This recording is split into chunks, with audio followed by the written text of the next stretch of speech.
Ayan mga pre, nandito tayo ngayon sa Baljo at nag-home service tayo. Itong motor na to, nasa 5 buwan na napasta katumo yung mayari sa probinsya.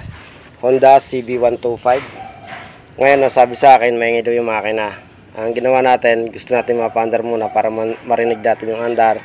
Kaso mo, hindi natin mapandar, walang lumalabas na kuryente. At ito, ay sunog oh, putol-putol. Kita nyo ba yun?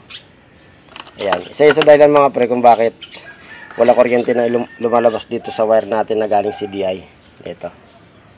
Ayan. Ito yung papuntang ignition ha. Ito yung kadugtong. Ayan. Kung gagawin muna natin mga pre, palitan natin ang wire to, pagdugtungin lang natin.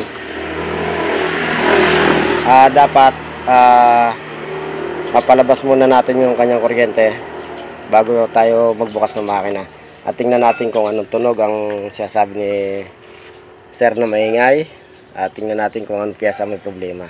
Dahil sa tunog pa lang, dapat alam na natin yung papalitan natin na piyasa. Okay, kalsin muna natin to at palitan natin ng wire.